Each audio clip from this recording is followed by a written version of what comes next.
Salam hər kəsə. İstəyirəm ki, 28 iyun tarixində OTK-nın keçirdiyi 4-cü qrup blok fənləri üzrə sınavda kimya suallarının izahına baxaq. Başlayaq 31-ci sualdan. Burada deyir ki, mis oksid plus amonyak reaksiyası üçün doğrudur. Burada nə alınır uşaqlar? Mis, azot və su alınır. Qeyd edirsiniz. Görək hansı fikir doğrudur. Bir bəsit maddə alınır. Yanlış fikirdə görürsünüz ki, 2 dənə bəsit maddəmiz var burada. Bir mürəkkəb maddə alınır. Bu doğrudur. Sudur mürəkkəb maddəmiz. Oksidaşma reduksiya reaksiyası bəli. Ümumiyyətlə istənilən reaksiyada baxırsınız. Əgər orada bəsit maddə alınırsa, demək ki, bu oksidaşma dərəcəsinin dəyişməsi ilə gedən reaksiyadır. Yəni oksidaşma reduksiya reaksiyasıdır. Burada da bəsit maddələr gözünüzün önündədir.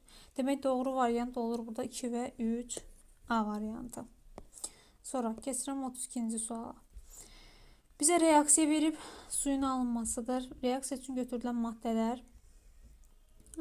hidrogen və oksigen eyni mol miqdarda olub. Ayrılan istilik miqdarı da 2420 olub. Demək 484 kilojol istiliyi ayrılanda 2 mol hidrogen, 1 mol da oksigen sərf olunub. 2420 olub. Ayrılan istiliyin miqdarı 5 dəfə artıb bu. 5 dəfə artıb. Demək, mollarını da 5 dəfə artıracaqsınız. 2420-yə bundan 5 mol sərf olunacaq. Bu da 2 idi. 5 dəfə artırında 10 mol sərf olunacaq. Baxın, diqqət edin. Sərf olunan mollarını yazıram. Bizə isə deyir ki, hər ikisi başlanğıcda eyni mol miqdarını götürür. Demək ki, biri 10, digər 5 isə hər ikisinin başlanğıcda 10 götürüb və hidrogen tam sərf olunub. 5 mol oksigen də burada artıq qalıb. Belə. Burada deyir ki, maddələrdən biri tam reaksiyaya daxil olursa, neçə mol maddə artıq qalar? 5 mol. Cavabımız olur A variantı. Sonra C3H4 və C3H6 verib. Mol miqdarları eynidir. Tam yanma məhsulları miqdarı da X, Y nisbətini istəyir. Uşaqlar eyni mol miqdarındadırlarsa, A, hər ikisində C3 olduğuna görə 3A, 3A, ümumilikdə 6A karbon qazı ayrılacaq. Su isə bu birində deməli 4 dənə hidrogen varsa bu olacaq. Bunun əmsalı 2 olacaq. Burada da 3A olacaq əmsal. Toplamda yəni Y-də olacaq 5A. Tamam mı? Və X bölü Y nisbətini istəyir. 6A bölək 5A yazırsınız. Bunlar ixtisar gedir. 6-nı 5-ə böləndə edir 1,2. Cavabımız olur burada da A variantı. Sonra geçirik aşağıya. Deyir ki, kükürt üçün hansı ifadə doğru deyil? Su ilə reaksiyaya daxil olur, xeyr. Kükürt suda həll olunmur, su ilə reaksiyaya daxil olmur. Cavabımız elə burada A variantıdır. Allotropi şəkilləşməsi var, kristallik və plastik kükürt. Kalsium vulkanlaşdırılmasına bəli tətbiq olunur. Civə ilə bəli adi şəraitdə reaksiyaya girir. Təbiətdə də həm sərbəst, həm də birləşmələr şəklində tapılır. Ona görə də fraş üsulu ilə deyir ki, kükürdü yeraltı suxurlardan çıxarmaq olur. Sərbəst şəkildə suxurların tərkibində kükürt yayılmışdır. Gəlin bunun reaksiyasını qeyd edeyim indi. Buradan alınır manqan, xlor 2 plus xlor və su. Xlorun laboratoriyada alınması reaksiyasıdır. Oksidaşma dərəcələrinin dəyişənləri qeyd edirsiniz. Manqan burada müsbət 4-dən gedib müsbət 2-yə. Sonra xlorda mənfi 1-dən 0-a gəlib. Elektron balansını qurursan, sənə deyir turşun neçə faiz oksidləşər. Elektron balansını qurursan, yazırsan ki, manqan müsbət 4-dən müsbət 2-yə gəlib. Bu oksidləşdiricidir, reduksiya olunub, plus 2 elektron yazırıq bura. Xlor da mənfi 1-dən 0-a gəlmişdir. Xlor orada bəsit maddə olduğuna görə indeksini nəzərə alacaqsınız. Minus 1 elektron vuraq 2, birbaşa mən 2 yazıram, 2 elektron qeyd edirsiniz. 2, 2, ixtisar gedəcək bunlar, 1, 1, yerini dəyişəndə də eyni şey olacaq. Deməli, burada indi əmsalları hara qoyacaqsınız? Baxın, diqqətli olmalı olduğunuz məqam nədir? Burada xlorun bəsit maddə olduğuna görə indeksini nəzərə aldınız bu maddədə. Ona görə də həmin o 1 buradakı xlora aiddir. 1, bunu yazıram ki, yadınızdan çıxmasın, gözünüzün önündə olsun. Manqanın müsbət 4-dən müsbət 2-yə gəlib, elə buna da 1 yazsanız, orada 1 düşür zaten. Ümumilikdə xlor 4 oldu. Demək, H xlorun burada əmsalı 4 imiş. Sonra 4 dənə hidrogen var deyə burada suyun qabağına 2 yazıram. Oksigen də hər iki tərəfdə 2 dənədir. Demək ki, düzgün əmsallaşdırmısınız. Turşunun neçə faizi oksidləşir deyir. Deməli 4 dənə burada oksidləşməsi səbəb xlordur. Orada -1-dən 0-a gəlib. Deməli 4 xlorumuz var. İkisi oksidləşib. Tamam mı? 4-dən ki, ikisi burada oksidləşib. Ona görə də yazırsınız. Faizin soruşduğuna görə 2 bölək 4 vuraq 100. Və cavabımız olur burada 50%. C variantı. Bu da belə. Sonra baxıram, temperatur əmsalı 2 olan reaksiya 30 dərəcə Selsidə 128 dəqiqəyə başa çatır. Temperatur əmsalı 2-dir. Aha. Sonra nə deyir? 30 dərəcədə 128 dəqiqəyə başa çatır. Temperatur 3 dəfə artırıblarsa uşaqlar, deməli reaksiya neçə dəqiqəyə başa çatır? Temperatur artırdıqda reaksiyanın sürəti artır deyə. Deməli 3 dəfə artıbsa reaksiyanın sürəti 3 dəfə artmalı. Bir belə yazacağıq. Gəlin elə düsturla qoy yazım. T1 bölək T2 bərabərdir. Qamma üstü. Burada da qeyd etdiyimiz temperaturlar olur. T2 bölək T1 bölək. Baxın bu şəkildə. Bizə birinci deyir ki 128 dəqiqəyə başa çatır və temperaturda 30 imiş. 128 bölək. Bu zamanı göstərir. Tal ifadə edirik 2. Temperatur əmsalımız 2 idi. 2 üstündə ikinci temperatur bilmirik. 3 dəfə artıb. Amma 30 3 dəfə artıbsa 90 da yəni. Yazıram orada 90 çıxaq 30 bölək 10. Belə. Sonra da 128 bölək 2 bərabərdir. Burada 2 üstü 6 eləyəcək. 2 üstü 6 da uşaqlar 64 eləyir. Və buradan tapırsınız ki, bunu 2'dir. Yəni rahat belə düsturdan yaza bilərsiniz. A variantı olacaq cavabınız. Sonra keçdik 37-yə. Deyir ki, hansı birləşmələr oksidlərə aiddir? Qarışqa turşusu gümüş bir oksid iştirakında oksidləşəndə burada karbonat turşusu əmələ gəlir. Karbonat turşusu da zəif turşu olduğuna görə karbon qazı və suya parçalanır. Sonra burada Z duzdur. Qarışqa turşusu natrium duzudur. T'də də HCOO kalium və H2O əmələ gəlir burada. H2O əmələ gəlir. Ona görə bu YH2O-dursa bu da sudur. O zaman Y-i bildiniz. X-ə qalır karbon qazı. Z-dəki duzdur. Hansı birləşmələr oksidlərə aiddir? Tapdıq ki, X ilə Y imiş oksid. Orada da Y-ni götürəcəksiniz. Sonra baxırıq 38-ə. Glukozan qızqırması reaksiyasıdır. Buradan yağ turşusu alınıb. Yağ turşusu alınanda uşaqlar həm hidrogen, həm də karbon qazı ayrılırdı. Y burada çıxıb X-i götürüb. Y bəsit maddədirsə, o zaman Y hidrogendir və X olur karbon qazı. Sonra karbon qazının karbonla reaksiyasından uşaqlar CO alınırdı. CO-nun üzərinə 2 mol Y gəlib, plus 2 dənə hidrogen deməkdir. Və buradan da metil spirit alınır. Metanol. CH3OH alınır, onun alınması reaksiyasıdır. İndi ki, T birləşməsinin beynəlxalq nomenklaturaya əsasən adını beynəlxalq nomenklatura deyirsə, uşaqlar burada metanolu götürməlisiniz. Bu da ki, C variantda yəni ki, düşməyib. Cavabımız olur burada C. Sonra 39. Sink xlor2 plus X. Aha.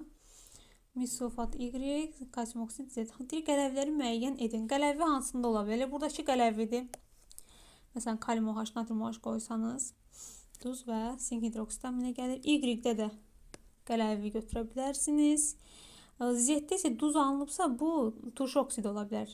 Duz plus su desəydi, hə, onu da götürərdik qələvi. Amma yalnız duz yazdığına görə o turşu oksidi ola bilər. Məsələn, karbon qazı gəlirsən, kalsium karbonat alırsan. Deməli, qələvi X ilə Y imiş. A-nı götürürsünüz burada. Sonra 40-a baxıram. Suda həll olan maddələr verib, tam əsasında alınan kationların miqdarı eynidir, hamısına A verib və alınan iyonların ümumi mol miqdarını sizdən soruşur. Deməli, burada bunun əsasından bir dənə natrium, bir dənə də nitrat iyonu əmələ gəlir, NO3. 1 natrium, 1 NaOH. Eğer natrium A'dırsa, o zaman elə NaOH da A düşür. Burada ümumi oldu 2A. Burada da kalsiyum, 1 kalsiyum ve 2 xlor əmələ gəlir. Eğer kalsiyum A'dırsa, bu da 2A olacaq. Toplamda A ilə 2A'nı toplayırsınız, olur 3A. Burada da dissosiasiyasından 1 molun dissosiyasını deyirəm də, yəni 1 barium əmələ gəlir, 2 dənə NaOH əmələ gəlir. Baxın, burada indeksi nəzərə almaq lazımdır. Ona görə də barium A'dırsa, NaOH da düşür 2A. Toplamda burada da 3A iyon əmələ gəlir və ümumi sizdən bunların cəmini soruşur. Cavabımız olacaq 8A. Sonra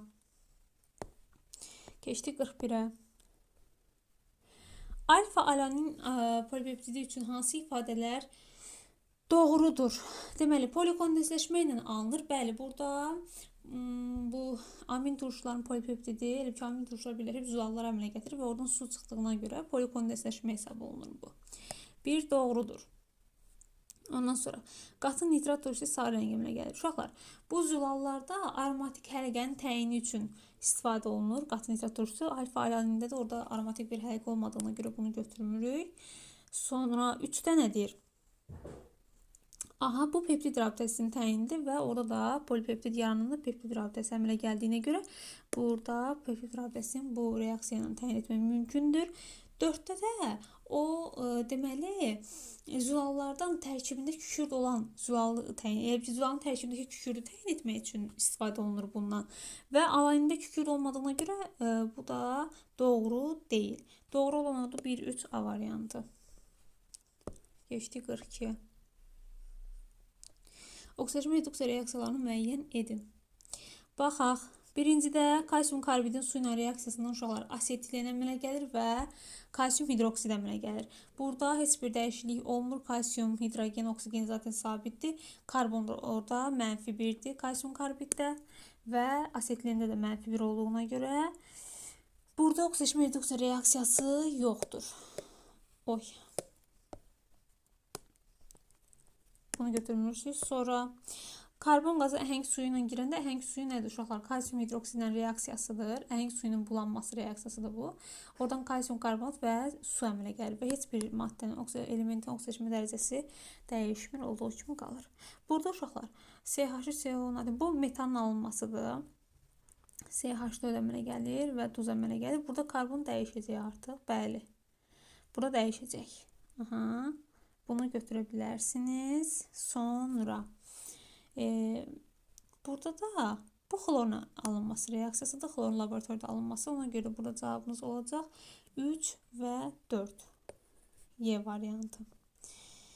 Sonra baxırıq 43-ə. Deyir ki, hidrogen və metan hansı həcm nisbətində götürmək lazımdır ki, qarşılıqda hidrogen atomlarının sayı karbon atomu sayından 8 dəfə çox olsun. Demək uşaqlar, hidrogen və metan deyir. Necə dəfə? Mən buna A mol deyirəm, buna B mol deyirəm, bilmirəm də neçə moldur. Hidrogen sayı karbondan 8 dəfə çox olmalıdır. Burada hidrogen 2A'dır. Aşağıda da hidrogen 4B'dir. Tamam mı? Bölürük karbon sayına. Karbonda B sayda var və bərabər də 8 olmalıdır. Bunu deyirsə. Burada yazıram ki 2A plus 4B bərabərdir 8B'yə və 2A bərabər 4B tapırsınız. İxtisar gedəndə A bərabər 2B. Bunlar da yerlərini dəyişəndə A olur 2, B olur 1. Yəni 2'nin 1'ə nisbətində olmalıdır. B variantını götürürsünüz. Sonra baxırıq 44'ə. Hansı metallar xlor turşusu ilə reaksiyaya daxil olur? Xlor turşusu ilə reaksiyaya daxil olur. Aha. Demək, X metalı duru sulfatla hidrogen ayrılırsa bu aktiv yaxud da orta aktiv metallardır və bunlar da xlor turşusu ilə reaksiyaya girirlər. İkinci, Y qatı sulfatla H2S ayrılırsa bu aktiv metaldır. Aktiv metallar da yəni dedik ki, xlor turşusu ilə reaksiyaya girir. Burada qatı nitratla girib NO2 ayırıb. Qatı nitratla NO2 ayıranlar pasiv metallardır. Pasiv metallar xlor turşusu ilə reaksiyaya girmirlər. Ona görə də burada X-dən Y-i götürəcəksiniz. Sonra 45 baxırıq. Venn diaqramına uyğun olanları müəyyən edirik. Mürəkkəb efirlərə aiddir. Aha. Demək uşaqlar, gəlin bunların formullarını yazım. Lafsan lifi nədir? Lafsan uşaqlar, etilin glikol, bir də ki, tereftal turşusundan ibarətdir. Belə göstərək bunu bu yandan. Tereftal turşusu aromatik turşudur. Bu formada olur. Və oksigenləri buradan açılır. Bunlar da belə birləşir.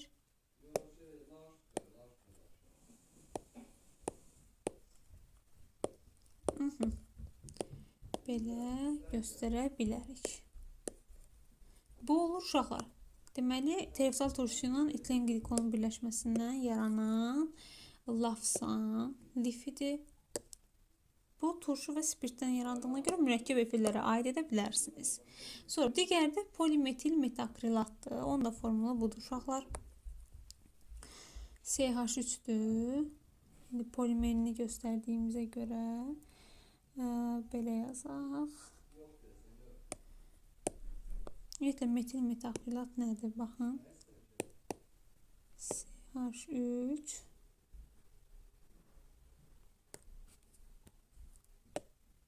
Baxın, burada bunu CH2 burasını göstərim, sonra digər hissəsini yazaq. Bu belə olacaq. Və burada da bir dənə COOCH3 qrupu var. Belə. Belə göstəririk bunda. Bu oldu lafsanın və polimetil metakrilatın quruluşu. İndi ilk mürəkkəb efirlərə aiddir. Bu hər ikisinə aid olacaq uşaqlar. Bir getdi bura. Sonra deyir ki, elementar halqasında oksigenin hidrogen nisbəti, oksigen kütləsinin hidrogen kütləsinə nisbəti 8-in 1-ədir. Burada baxırsınız, deməli, oksigenin və hidrogen kütlə nisbətinə baxıram ki, mən 1, 2, 3, 4. Hətta belə işarə edeyim sizin üçün. 1, 2, 3, 4 dənə oksigenimiz var. Oksigenin kütləsi, birin kütləsi 16-dır, 4 dənəsi demək ki 64-dür. Hidrogenə baxaq. Hidrogen də burada 2 dənəsi gözümüzün önündədir, görünür burada. 2, 2, yəni 4 dənə oldu. Və uşaqlar, burada da bu təpələrdə hər karbonda bir dənə hidrogen var. CH, CH, CH, CH-dır. Bu başda olanlarda yoxdur. Niyə görə? Çünki üçüncü bir rabitə əmələ gətirir. Bu karboksil qrupuna birləşib. Buradakı karbon, bu karboksil CO ilə birləşib deyə artıq o hidrogeni itirib. Ona görə də buradakında CH, CH, burada da CH, CH belə 4 dənə hidrogen də bu həlqədə var. Deməli 4'ü buradadır, 4'ü buradadır, 8 dənə də hidrogenimiz var. Hidrogen kütləsi də 1-də. 64'ün 8'ə nisbətdə 8'in 1 olduğuna görə biz buna aid edirik. Deməli lafsana. Lafsan da buradaydı. Sonra polimerləşmə ilə alınır. Polimerləşmə ilə alınan polimetil metakrilatdır uşaqlar. Çünki buradan su çıxır. Lafsan alınanda bu polikondensləşmə ilə alınır. Ondan sonra elementar halqasında karbonun hidrogen nisbəti baxaq. Karbonun hidrogen nisbəti 8 dənə hidrogen var idi. Karbon burada neçə dənədir? Deməli 6'sı burada, bu da 2, 8, bu da 2, 10. Yəni 120 eləyir bu. Kütləsi 12'də birin kütləsi. 120 bölək 8. Bu da eləməlidir 15'in 1'ə. Aha, buna uyğun gəlmir. Buna uyğun gəlmir. Demək ki, buna uyğun gələcək. Baxaq. Deməli burada da bu CH2'dir. Bu da görünür ola bilər. Bir dəqiqə. CH2'dir. Neçə dənə karbonumuz var? 3, 4, 5 dənədir. 5 vuraq 12 eləyir. 60. Sonra hidrogen də 5 dənə burada. 2, 3, 5 və 3'ü də orada 8. Bu 60'da 8'ə böləndə 7,5. Aha, 7,5 bir düşəcək elə buna. Deməli 4 həqiqətən də buna aid imiş. O zaman variantınız hansı olacaq? Birinciyə gedir 2, ikinciyə gedir 3, 4, üçüncüyə də gedir 1. Y variantı uyğun gəlir. Belə. Sonra Keçirik növbəti suala. Propin və etin üçün fərqli olanı deyirsiniz. Molekulda pirabitə sayı. Gəlin bunların formullarını yazım aşağıdan. Propin uşaqlar budur. Etin də budur. CH. Deməli, pirabitə sayı burada 2 dənədir.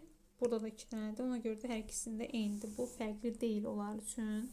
Ondan sonra sp hibrid orbital sayı. Burada da sp cəmi 4 dənə sp hibrid var. Burada da sp 4 dənə sp hibrid var. Bu karbon uşaqlar sp3'dür. Yəni sp-nin sayı da eynidir. Bu da çıxdı. Molekulda polimer kovalent rabitə sayı. Polimer kovalent rabitə ilə hidrogenlərin sayı olacaq. Çünki karbonlar arasındakı qeyri-polyardır. 4 dənə burada var, 2 dənə də burada var. Deməli, bu fərqlidir. Cavabımız olur yalnız 3. Sonra buten 2 molekulunda ikinci və 4-cü karbon atomlarının oksidaşma dərəcələrinin cəmini müəyyən edin. Buten 2-nin formulunu yazıram. CH, CH2 və CH3.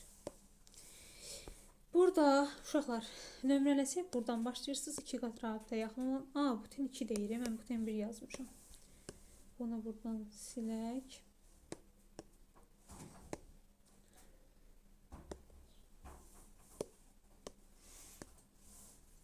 CH3'dür bu. CH və CH düşür bunlara. Burada isə fərq eləmir. Sağdan da, soldan da başlasanız, yenə də ikinci karbona düşür. 2 qat rabitə. 1, 2, 3, 4, buten 2. Bir dənə 2 qat rabitə olmalıdır. Alkin olduğu üçün. İkinci və 4-cü karbon atomunda karbon oksidaşmaları. Uşaqlar, burada bir dənə hidrogen var buna birləşən. Müsbət 1 hidrogen. Demək karbona da mənfi 1 düşəcək ki, orada müsbət mənfi yüklərin sayı bərabər olmalıdır. Burada da hidrogen müsbət 1 indeksi var. Müsbət 3. Demək karbonda burada mənfi 3'dür. Mənfi 3 ilə mənfi 1'i də toplayırsınız. Cəmi eləyir mənfi 4. A variantı. Ondan sonra hansı duzların termiki parçalanması zamanı 2 bəsit maddə alınır? Gəlin baxaq. Uşaqlar, mis nitrat pozitiv metal olsa da bu istisnalara aid idi. Parçalandıqda orta aktiv metal kimi özünü göstərirdi. Yəni burada metal alınmalıydı, amma oksidə əmələ gətirir. NO2 və oksigen alınır buradan. Gümüş pozitiv metal olduğuna görə pozitivlərdə metal, NO2 və oksigen alınacaq. NH4NO2 bu ammonium nitritdir. Parçalandıqda alınır azot plus su. Bu da ammonium bütün əksər duzları parçalandı. Amonyak və turşu alınır. Ammonium nitrit, ammonium nitrat, bir də ammonium dixromatdan başqa bunlarda fərqli maddələr alınır. Görürsünüz, azot və su alındı. Sonra litium nitrat, litiumda aktiv metal olsa da bu da yenə istisnaydı. Özünü orta aktiv kimi göstərir. Aktiv metallarda nitrit alınırdı. Litium nitrit və oksigen alınmalıydı. Amma burada oksidə əmələ gəlir. NO2 və oksigen. İndi deyək ki, hansında 2 bəsit maddə əmələ gəlir? Bəsit maddə dediyinə görə burada 2 dənə bəsit maddə var. Yalnız 2. O zaman 48'də doğru cavabımız olacaq. C variantı. Keçdik 49'a. Deyir ki, bir atomlu alifatik spirt oksidləşir və alınan maddənin homoloji sırada yeri deməli 4-cüdə hansı maddələr ola bilər? Bir atomlu alifatik spirtdir. Mis oksidlə oksidləşirsə, bu deməli uşaqlar, birli spirtlər oksidləşəndə burada aldehid alınırdı. İkili spirt oksidləşəndə də deməli keton alınırdı. Gəlin baxaq, X hansı maddələr ola bilər? Homoloji sırada yeri 4 olmalıdır. Bu oksidləşəndə alınan məhsulun. Butanol 1. Butanol 1 nədir uşaqlar? 4 karbonu var və OH da birinci karbonda da o 1 onu göstərir. Demək bu birli spirtdir. Birli spirtdirsə bunun oksidləşməsindən aldehid alınacaq. Aldehidin də formulu bu formada olacaq. Və aldehidlərin də ilk nümayəndəsində bir dənə karbon var. Dördüncü nümayəndə deyir deyə 4 dənə də karbon olmalıdır. O zaman bu uyğun gəlir. Butanol 1 ola bilər ikisinin yerində. Çünki alınan bu birləşmə aldehidlərin dördüncü nümayəndəsinə uyğun gəlir. Butanol 2 olsa nə baş verər? Diqqət edin, butanol 2-yə yazaq. O zaman OH-ı mən 2-yə qoymalıyam. Bu zaman bu ikili spirt olduğuna göre, ikili spirt olduğunu hardan bilirsiniz? OH-ın birleştiği karbon 2 dənə karbondan rabitə əmələ gətirib deyə ikili karbondur bu və ikili spirt adlanır spirtimiz. O zaman bu keton əmələ gətirəcək. Və OH-ın çıxdığı yerdən burada keton qrupu görəcəksiniz ki, yaranır. Bu formada olacaq. Bu isə ketonların, uşaqlar 4 dənə karbon olmasına baxmayaraq 4-cü nümayəndəsi deyil. İkinci nümayəndəsi. Çünki ketonların ilk nümayəndəsinin formulu budur. Asetondur.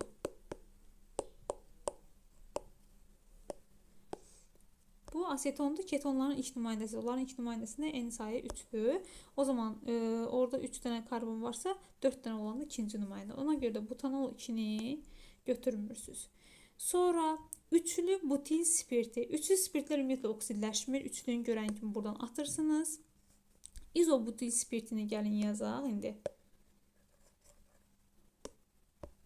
İzobutildə necə olacaq uşaqlar? Baxın, birli spirtdir bu.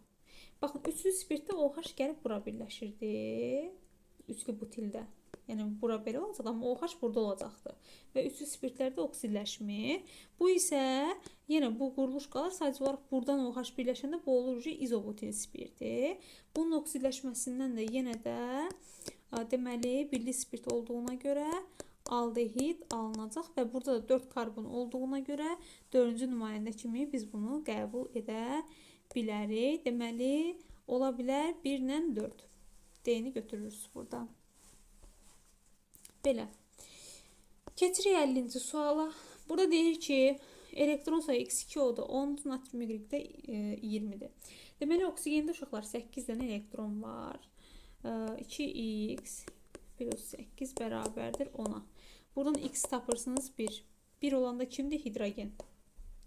Sonra, burada da natriumda 11 dənədir. 11 plus y bərabərdir 20'ye. Buradan da y tapırsınız ki, neçədir? 9. 9 olanda kimdir? Fluordur. Oy. Bunların əmələ gətirdiyi birləşmədə H fluor olduğuna görə, yəni x, y kimi olacaq və 9 ilə 1-in cəmi də bizə verəcək 10. Cavabımız olur burada A variantı. Sonra keçək növbəti suala 51. Aha, burada bizə nə verib? Ağzı açıq qabda deyir ki, kalsium karbonat və kalsium oksidindən ibarət 200 qram qarışıq kifayət qədər qızdırılanda kütləsi 33% azalır. İlkin qarşıda kalsium oksidin kütlə payını faizi hesablayın. Aha, kalsium oksidi var və kalsium karbonat var. Kalsium oksid parçalanmır. Qızdırılanda burada parçalanan kalsium karbonatdır. Və əmsallarda 1'in 1 olur və kütlə 200 qram imiş əvvəl. 33% azalıb. 200'ün 33%'ini tapıram. Bu da edir 66 qram. 66 qram azalma baş verir. Bəs bu azalma nəyin hesabınadır? Burada ayrılan bu qazın hesabına, karbon qazının hesabına. Baxıram ki 100 qram kalsium karbonat parçalananda 44 qram qaz ayrılıb. 66 qram qaz ayrılıbsa buraya yazırıq ki x qram kalsium karbonat parçalanır. Bu da yiyəcək uşaqlar 150 qram. Başınızda 200 qram qarışıq vardı. 150'si kalsium karbonatdırsa əgər tapdınız, deməli yerdə qalan 50 qram da kalsium oksidiymiş. Sonra mənə nə istəyir? Kalsium oksidin kütlə payını tap deyir. O zaman 50'ni də bölürəm ümumi kütləyə, yəni 200'ə, vuram 100'ə. Bu da yiyəcək 25%. Belə. Anı götürürüz burada da. Sonra keçdik növbəti suala. Yenə qlükozdan qızqırması baş verib burada. 3 dənə məhsul alınıbsa, demək bu nədir? Yağ turşusudur, yəni C3H7COH, karbon qazı və hidrogendir. İndi baxaq hansı hansıdır? Deyir ki, X-in molekulunda pi rabitə sayı 1 dənədir. Pirabitə sayı 1 dənədirsə uşaqlar, hidrogende zaten yoxdur. Karbon qazında da 2 dənə pirabitə var. Demək ki, X yağ turşusudur. Yəni C3H7 COOH. Burada gəlin pirabitəni açıq göstərim. Baxın, buradakı 2 qatın biri pirabitəmizdir, digər segmandır. Ona görə də bunun uyğun gəlir. Sonra nə deyir? Y-də 0-da pirabitəsi. 0 olanda hidrogendir. O zaman bu da hidrogendi yazıram. Y-ə hidrogen düşdü. X-i bildik. Z-ə də o zaman qaldı karbon qazı. Belə. İndi deyir ki, Z hansı maddələrlə reaksiyaya daxil olmur? Karbon qazı baxaq. Amonyakla reaksiyaya girəcək. Karbamid gübrəsi əmələ gəlir. Oksigenlə reaksiyaya girmir. Natrium 2O2, natrium peroksidlə girəcək və bu kosmik gəmilərdə, sualtı qayıqlarda oksigenin suni yolla alınması reaksiyasıdır. Natrium karbonat və oksigen alınacaq. Natrium karbonatla isə reaksiyaya girmir. O zaman daxil olmur soruşur. Sizdən 2 ilə 4 götürürsünüz. Sonra keçdik 53-ə. Reaksiyanın duzun molyar kütləsi və reaksiyanın oksigenin molyar kütləsi XY fərqini tapın. Reaksiyanı yazırsınız. Buradan alınır kalsium silikat, fosfor, fosforun alınması reaksiyasıdır və dəm qazı. Duzunuz budur, kalsium silikat. Oksiddə CO-dur. Bunun kütləsi 28-dir. Bu da 40, 28, 68, o da 48. Kütləsi bizə verəcək 116. 116'dan da 28'i çıxırsınız. Sizdən o fərqi istəyir. Bu da verəcək 88. Belə. Açıq sualdır. Hə, cavabınız olur bu da 88. Sonra keçdik bura. Nə deyir? Fenolda hidrogen sayı A'dır. Z'də də A'dır. Karbon sayı X, Y'dir. X bölü Y 3 olarsa Z hansı maddə ola bilər? Uşaqlar, fenolun formulu nədir? C6H5 OH.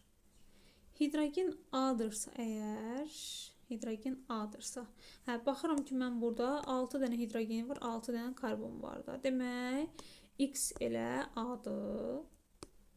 Tamam mı? Çünki hidrogenlə karbon sayı fenolda bir-birinə bərabərdir.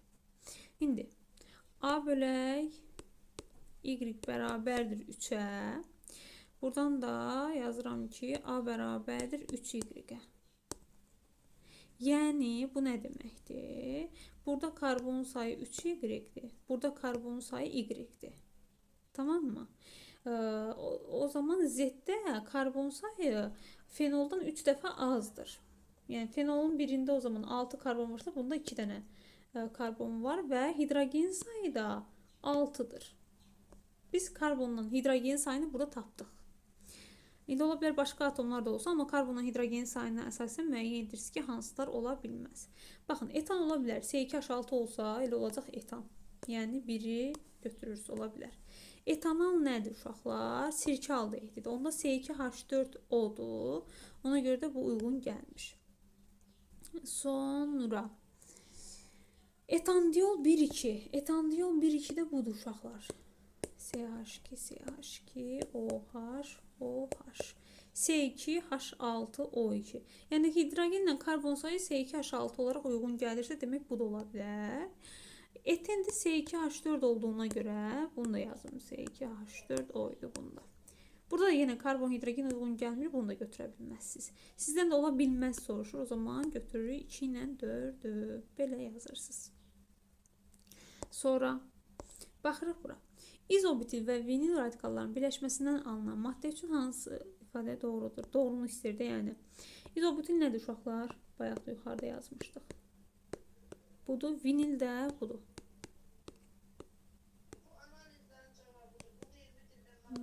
H3, H3, H2, sonra bu da H.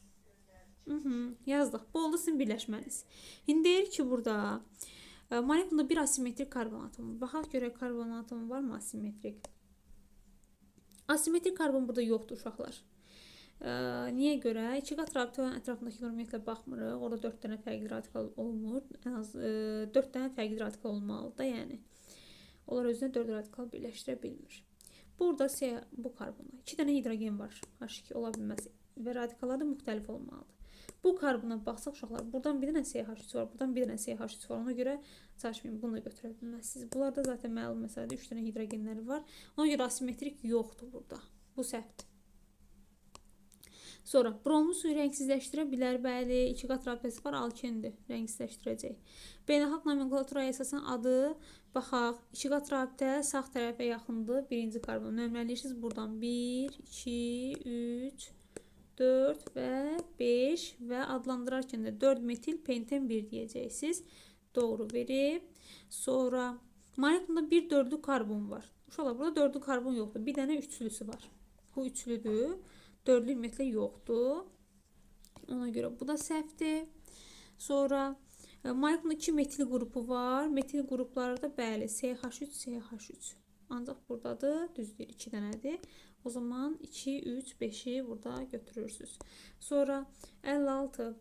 Deyək ki, x qram 20% məhluldan həllecinin yarısı buxarlandıqda 180 qram doymamış məhlul alınır. X-i hesablayın. Şolar, x qram məhlulumuz var. 20%dirsə, demək bunun 0,2x-i duzdur. 0,8x-də sudur. Həllecinin yarısı buxarlanır. Yəni bunun yarısı 0,4x-də çıxır. Tamam mı? Su qaldı 0,4x. Və ümumi məhlulun kütləsi də olacaq 0,6x. Duzumuz 0,2x idi, su da oldu 0,4x. Və deyək ki, buxarlanandan sonra 180 qram doymamış məhlul alınır. Yəni bu 0,6x bərabərdir 180-ə demək istəyir. Və deyək ki, x-i hesablayın. X ilə bərabər 180 bölürsünüz 0,6 eləyir 300 qram. Belə. Sonra keçdik. Növbəti 57. Minimum sayda karbon atomu olan optiki aktiv alkan molekulu üçün uyğunluğu müəyyən edin. Aha. Alkan deyir uşaqlar, minimum sayda karbon aldı. O zaman mən nə edirəm? İlk öncə buna bir hidrogen radikalını buradan birləşdirək. Sonra bir dənə metil, kiçikdən böyüyə düzürəm radikalları.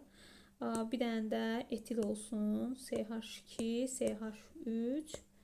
Bir dənə də 3 karbonu olan propil yaxud da izopropil yaza bilərik. İndi məndən burada nəysə metil qrupların minimum sayı, üçlü karbon minimum sayı istədiyinə görə gəlin elə eləyək ki, minimum olsun metilin sayı. Üçlü karbon da belə olanda, yəni izopropil yazsam üçlü karbon sayı da artmış olur metilin də. Minimum dediyinə görə belə yazaq. İzoprofil də yaza bilərdiniz. Maksimum desəydi onu da elə yazıb baxardınız. Sonra gəlin indi baxaq. Metil qrupların minimum sayı neçə olacaq? 1, 2 və 3. 3 dənə metil qrupunuz var. D variantı. Üçlü karbon atomların minimum sayı belə yazanda uşaqlar bir dənə burada üçlü karbon yaranır. İzopropil yazsam buradan biri çıxacaqdı, sonra buradan da biri çıxacaqdı, bu da üçlü olacaqdı. Ona görə də buna birləşmir. Elə nəzər tutmayım. Yəni bura CH3 gələcəkdi. Burada CH3 belə olacaqdı. Minimum dediyinə görə mən belə yazdım və bir dənə burada üçlü karbon atomu oldu. Hidrogen elə bilməyin, bu sayılır. O hidrogendir. Üçlü karbon deyəndə baxmalısınız ki, 3 karbonla birləşsin. Buna getdi B. Sonradakı dördlü karbon atomu. Sonradakı dördlü uşaqlar burada yoxdur ümumiyyətlə. Ona görə də 0 yazırsınız. A variantı. Keçdik. Aha, situasiyaya gəldik. Nə deyir bizə? Magnezyum karbonat və magnezyum oksiddən ibarət M qram qarışıq qabda yalnız oksid qalana qədər qızdırılan zaman 5 maddənin kütləsi 2 dəfə azalır. Uşaqlar, yalnız oksid qalana qədər deyil. Diqqət edin. Bu nə deməkdir? Yəni burada magnezyum karbonat tam parçalanır. Yalnız oksidlər qalıb. O da parçalananda magnezyum oksid və karbon qazı əmələ gəlir. Dediyi reaksiyaları mən yazmaq istəyirəm buradan. Birinci, magnezyum karbonat parçalanır, alınır, magnezyum oksid və karbon qazı. Sonra deyir ki, qızdırılmadan sonra qabda olan 5 qalıq tam həll olana qədər üzərinə xlorid turşusu əlavə olunur. Aha. Qızdırılandan sonra 5 qalıq tam həll olunur. 5 qalıq uşaqlar burada magnezyum oksiddir də. Xlorid turşusu əlavə olunursa demək magnezyum oksid xlorid turşusu ilə reaksiyaya daxil olacaq. Bunun reaksiyasını da qeyd edək burada. Yəni ki, lazım olacaq bunlar bizə. Plus H2O. Ondan sonra qızdırılma prosesi zamanı ayrılan qaz isə karbon qazından söhbət gedir orada uşaqlar. Artıq miqdar əhəng məhlulundan keçirilən zaman qazın hamısı n qram çöküntünün alınmasına sərf olunur və burada qabın kütləsi 8,8 qram artır. Aha, burada bizə bir ədəd verib, buradan yola çıxa bilərik. Baxın, karbon qazı, elə n də burada soruşur. Gəlin buraya yazaq onu. Həmin o karbon qazı əhəng məhlulundan keçirilir deyir. Alınır burada kalsiyum karbonat və su. Tamam mı? Nə deyir mənə indi? N qram çöküntünün alınmasına sərf olunur. N qram nə qədər alınıb kalsiyum karbonat bilmirik. Qabın kütləsi 8,8 qram artır. Aha, qabın kütləsi 8,8 qram artması səbəbisi nədir uşaqlar? Reaksiya daxil olan karbon qazı. Yəni burada 44 qram karbon qazı girəndə 100 qram çöküntü alınır. 8,8 qram girəndə nə qədər alınır çöküntü? X qram. Bu da eləyəcək, deməli, 20 qram. Bu oldu N'in qiyməti. Bunun birincisi N idi, elə tapdıq. Çöküntünün alınmasına sərf olunan qələvinin də molunu istəyir. Heç nə. 100 qram alınanda 1 mol idsə, 100 qrama 1 mol idsə, 20 qramı da Y yazırsınız. Bu da olur 0,2 mol. 0,2 mol. Bu da oldu ikincinin cavabı. Bunu tapdıq. Sonra görək nə istəyir bizdən o biri suallarda. M-i tap deyir və ilkin qarışıqda duzun kütləsini hesablamaq lazımdır. Yox, duzun kütləsinin, oksidin kütləsinin səviyyədə çox olduğunu hesablamaq lazımdır. Aha, bizə belə bir şey verir. Mən tapdım ki, burada uşaqlar 8,8 qram karbon qazı ayrılıb. Aha, bundan istifadə edə bilərik. 8,8 bunu qoyaq aşağıya. Bu H-flor elə burada soruşulur, buna aiddir. Aha. 8,8 qram karbon qazı ayrılıbsa, gəlin bunları tapaq. Bu 44 olanda bu 40 olub. Bu da neçədir? 24, 12, 36-ın üstündən 48 gəlirsiz, eləyir 84. Bu 8,8 olubsa, o zaman bu da olub 8 qram. Bu da olub 16,8 qram. Aha. Və burada 16,8 qram başlanğıcda maqnezium karbonat var imiş. Demək ki, bu parçalanıb. Plus da maqnezium oksidi olub orada. Nə qədər olub onu bilmirik. İndi bizə deyir ki, bu ikisinin kütləsinin cəmi m qram olub və sonradan 2 dəfə azalıb kütlə. Yəni bu nə deməkdir? Bunda mən x deyirəm kütləsinə. 16,8 plus x başlanğıcda olub. Börək. Sonradan da mən görürəm ki, burada 8 qram maqnezium oksidi alınıb. Bu maqnezium oksidi olduğu kimi qaldı da 8 plus x də sonraki kütlədir. Sonradan qalan kütlədir. 8 plus x. Bunların nisbəti mənə 2 verməlidir. Çünki 2 dəfə azalıb da elə. Buradan tapıram ki 16 plus 2x bərabərdir 16,8 plus x-ə və x də burada olur 0,8. Aha. Deməli, maqnezium oksidin kütləsi 0,8 imiş. M-i tapanda bu ikisinin cəmi verdiyinə görə M bizə, M də bərabərdir 16,8 plus 0,8. Bu da verəcək neçə? 17,6, hə? Bunu tapdınız. Sonra nə istəyir? İlkin qarışıqda duzun kütləsinin, oksidin kütləsinin nisbətən çox olduğu. Duzun kütləsi 16,8-dir, oksid də 0,8-dir. 16,8-i bölürsünüz 0,8-ə tapırsınız. Bu da yiyəcək 21 dəfə. İkincinin cavabı da oldu 21. Bunu da tapdıq. Sonra keçdik bura. Deyir ki, H-flor əlavə edilən zaman sərf olunan turşunun və alınan duzun mol miqdarını tapın. Deməli, maqnezium oksidi 0,8 qram deyilmi? Burada baxıram ki, 40 qramla 2 mol turşu sərf olub. 0,8 qramla neçə mol olacaq? Deməli, eləyəcək bu da 0,8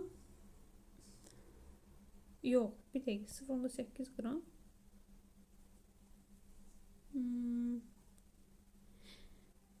Aşıqlar əlavə edilən zaman sərf olunan turşunun bir dəqiqə haşqlar əlavə edilir bura. Bir şeyi nəzərdən qaçırdım. Deyir ki, bərk qalıb tam həll olana kimi. Mən burada bunun kütləsi 0,8 götürə bilmərəm. Çünki 8 qramda maqnezium oksid əmələ gəlib axı. Ümumilikdə 8,8 qram orada bərk qalı qalmışdı. Yəni ümumilikdə bu 8,8 qrama yazdım mən. X-dir. Bu da yeyəcək. Deməli 17,6 bölək 40. Bu da 0,44 mol. Yeyəcək.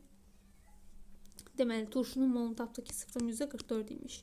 Sonra və deyir ki, alınan duzun mol miqdarı. Duz da 1 mol alınıb. Burada yazırım yenə Y. Bu da yeyəcək. 8,8-i 40-a böləcək. Bu da 0,22 mol yeyəcək. İkincinin cavabı da edir 0,22. Belə uşaqlar, ümid edirəm ki, hər kəsə aydın olmuşdur. Hər hansı bir sualınız yaranarsa, şərh bölməsində qeyd edə bilərsiniz. Hələlik.